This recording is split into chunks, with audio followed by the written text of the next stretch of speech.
This is Antic, the Atari 8-Bit podcast. I'm Kevin Savitz. Peter Shankman is a well-known American entrepreneur and author. He was creator of Help a Reporter Out and is author of several business books. He got his start in technology with an Atari 2600 and an Apple II. This interview took place on March 20th, 2017. So I was a geek. I was massively ADHD. Of course, in the 80s, it wasn't called ADHD. It was called sit down, you're disrupting the class. My dad was not so much a geek as he was just really into the latest cool thing. And so the latest cool thing would tend to wind up in our house. We didn't have a ton of money, but for some reason, we always seemed to figure out a way to get an Atari or to get an Apple IIe, or to get, all those things that were brand spanking new, and a VCR, an answering machine, all those things that I just loved because I discovered the tech side of it and was fascinated by it. So, I guess as far back as I remember, that was always interesting to me. Mm-hmm. Cool, nice. So, which came first, the Apple II or the Atari? God, when did the Atari come out? 79. Okay, so it had to be the Atari. Yeah. Atari had to be first because the Apple IIe, if I remember, had to be like 81 or 82 or something like that. So yeah, it had to be the Atari. And I remember we had Space Invaders. I know we had Pong, but I remember Space Invaders being sort of the first game I played, and it was early enough that the joysticks had a rubber handle on over them that you could pull off when you got pissed off, when you got angry because you couldn't beat the game, whatever, you could rip off that item. But yeah, I remember Space Invaders, and from there it just blew up. Yeah. So which machine did you have? It had to be the 2600, the original first run 2600. Nice. And I remember, and it wasn't just enough that I could play Space Invaders or Pitfall or things like that. I had to be able to figure out that if you jiggled the cartridge, you could actually I don't know how this worked, but you could actually play almost like a secondary. It was the exact same game, but it was the colors were different and the lining was different. So you would jump and you wouldn't be on the top; you'd be all the way always floating in space. And it was these are I wasn't a programmer. I wasn't a talented programmer in that regard, but I could figure out ways to do things. Had I been a programmer, I'd probably be in jail right now because between the two, having both those abilities, would have been the end of it. But at least I had that side. So I was able to figure out if there was something cool or interesting or different, I'd figure it out. Sure. Awesome. So did you end up with an Atari computer or was it just 2600? No, it was 2600. Yeah. I had an Atari computer so I went to a Montessori school for a couple of years. Mm-hmm. And they had a Commodore VIC-20. And I remember the Commodore VIC-20 because it had the tape drive, the actual cassette tape drive that you would put in, and then everyone without fail, you'd take it home and you'd play it at home on a stereo, and it sounded horrible, right? It was like sort of the precursor to a modem. But I remember being addicted to that computer, and that, of course, I think is where I learned. I want to say I learned Turtle. The first programming language I learned there was Turtle. And again, I didn't know at the time I had dyslexia. And so as much as I tried to learn programming languages, it never seemed to work.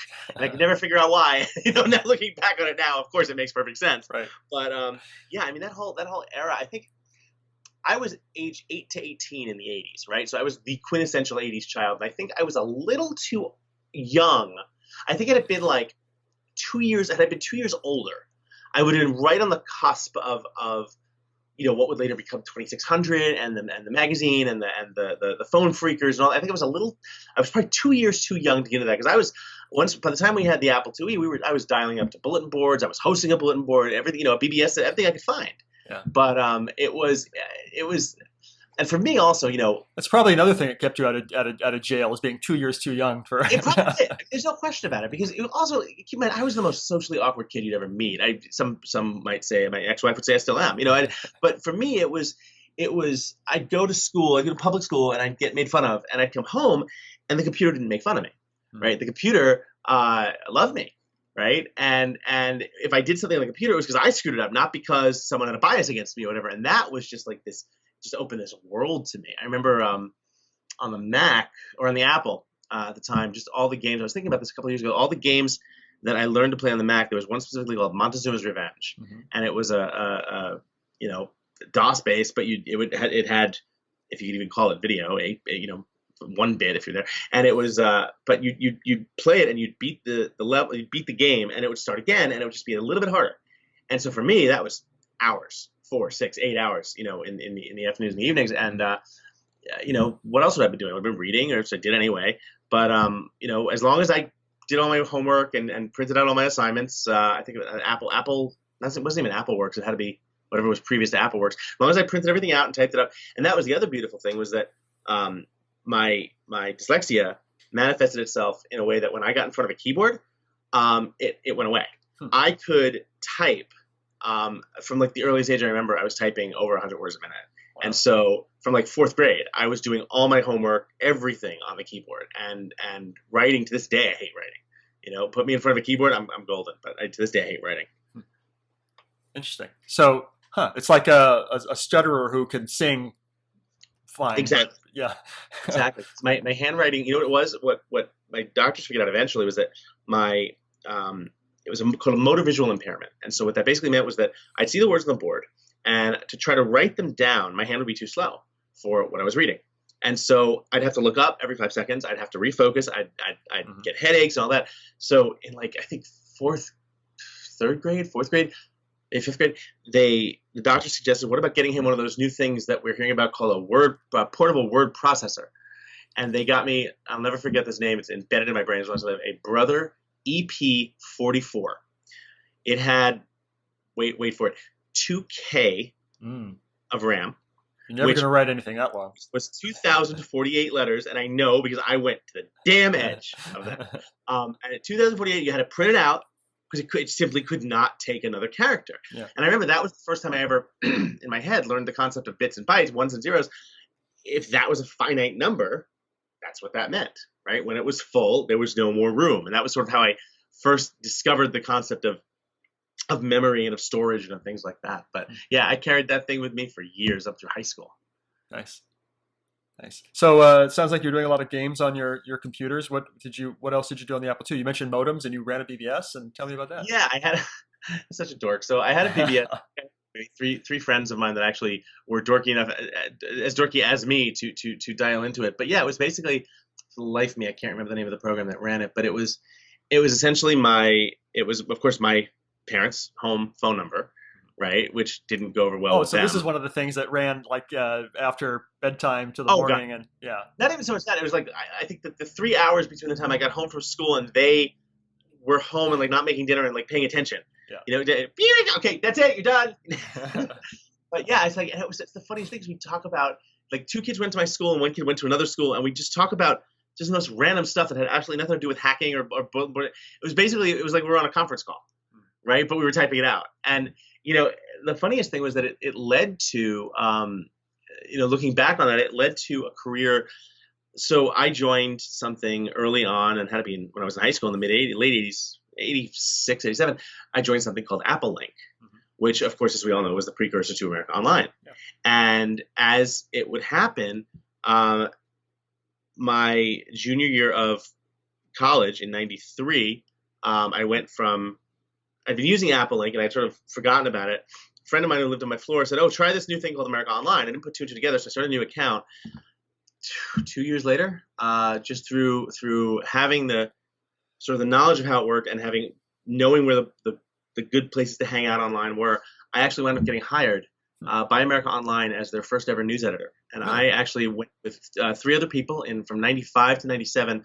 I was at America Online, and we launched AOL News. We built the newsroom from, if you remember Welcome, You've Got Mail, and then that newspaper icon, click it for today's news. Yeah. It was, when I got there, it was the Associated Press wire feed automatically put into stories. And by the time I left, a newsroom was like 25 people strong. We had covered the 96 Democratic Republican conventions. We had turned it into a newsroom. We were the first group with an AOL outside of chat to get more than 10 million hours a month. Wow. And it was, that's just when it was still $2.95 an hour for the internet, right? Right. And it was just an insane time. And I had Peter at AOL.com, right? Which I thought may be super cool. It did not. What it did do, though, was I couldn't use it.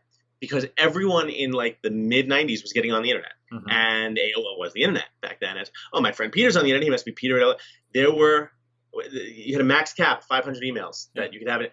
It was constantly full. I couldn't use it. Every Friday we'd open up a 6-pack and we'd project the misdirected emails. I would project my mailbox onto the wall. And we'd read it. There's some Peters in this country doing some freaky ass stuff. I'll leave it at that. But what an amazing time. And it all started, I think, because I just had that fascination with computer, and it really more like seeing what else was out there. I think I imagine myself a poor man's Matthew Broderick in War Games. I wasn't skilled enough to do things, but I could do a few things. Yeah. Right. And to me, that was the most fun. That's awesome. That's love the newsroom thing. So was it an automatic thing to get stuff off the wire and upload it to YouTube, or was it? It was no, it's YouTube. AOL, yeah. AOL. So it was actually an automatic wire, and they said maybe we could build this newsroom out, and so we started. I had a journalism degree, and so as did the people who were working there as well. So we created literally the first ever digital newsroom. One of our claims to fame is we got the OJ verdict up before anyone else correctly, because Time Warner Pathfinder, and I wish to God I'd saved this screenshot. Somewhere I have a screenshot of Time Warner Pathfinder's front page, which said OJ guilty. And of course that's wrong. Right. And they beat us by a second, but we were right. Right. And we had OJ not guilty. And it was, we had 2 stories written, and our fingers were there, which one, and we were watching CNN, boom. And it was, for a 21-year-old kid, right, out of college to be, I don't think I realized at the time, 10 million people were on. We went from, I was at AOL from 1 million people to like 15 million people. And there were people who were literally getting their news from what I posted. And that, I think if I realized that at the time, it probably would have blown my mind. But, to think back at just how early of the pioneers we were. And I think a lot of that is comes from having that sort of desire as a 9-year-old, 10-year-old, 11-year-old to just find out how things worked. Yeah. Awesome. You and I have some overlap. I also had a journalism degree, and I was AOL's Internet Answer Man. And I ran that forum and handheld thousands of people who were just like, how do I use Gopher? How's email work? And it was a fun. I can tell you that a lot of what I do today involves teaching big companies, American Express, Disney, speaking at them, talking to them, speaking to them, and talking about the concept of the customer experience and why that's so important. And I can tell you that without question, I learned that at America Online, because when I worked there, we were sitting on T1 pipes and T3 pipes, which are the fastest internet connections in the world at the time. Sure. Literally, our buildings, the wires came into our building like from under the sea, and so we'd be playing Quake at 3 a.m, and it would be absolutely no lag with Japan, right? It would be awesome. But then we build these video platforms and news feeds and things like that for people. And we learned this incredibly valuable lesson that I've stayed with me. We were building it because it looked awesome on our platform, and we weren't thinking about the people we were building it for, who were on 2400 baud modems if they were lucky, right, in the middle of Tennessee somewhere. And what we learned was that, why aren't people? This is great content. Why are people looking at it? Why are they only sticking around? Because this was back in the day when you'd please wait downloading art. You'd go to sleep. You'd wake up in the morning with 97% done, right? And so we learned this valuable lesson that, Jesus, if you're not listening to your customers and listening to what your audience wants, you're out of business. And that massive shift, I credit all to AOL, because I learned, the second I learned that, the second we started building for our audience, our numbers just shot through the roof. And I've with the proliferation of the web and the internet and the ability to generate content 24 hours a day from wherever the hell you happen to be in the world, too many people, too many brands, too many businesses don't think about the fact that you got to be building for them. You can't be building because you think it's cool or because it looks good to you. You have to be building for the people who are essentially going to keep your lights on. And that was just, I'm so thankful to Steve Case and Leonsis and that whole gang for teaching me that, because it was just such a great lesson to learn. Nice. Such an early age. Yeah.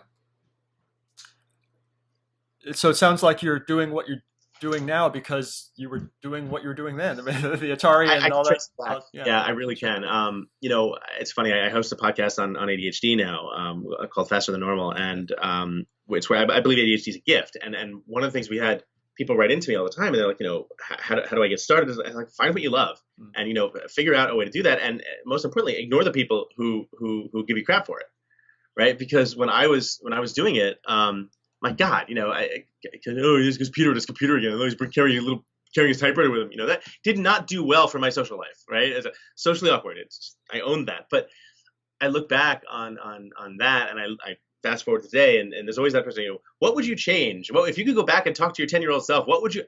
Wouldn't change a thing, because the hell that I went through there, has led to pretty much the majority of the success I've had today, and I'm very, very lucky with that. And I can trace that back to the Atari, to the 2600, those games, to figuring out, okay, why doesn't that work that way, and what do I have to do to make it work the way I want to, right? And knowing that I'm not smart enough to go and program my own game is a great line. And it's dating myself. There's a movie called Space Camp. It came out in '86, and unfortunately came out 4 months after the Challenger disaster, so they just killed all the marketing for it. Had Leia Thompson. It was a great movie.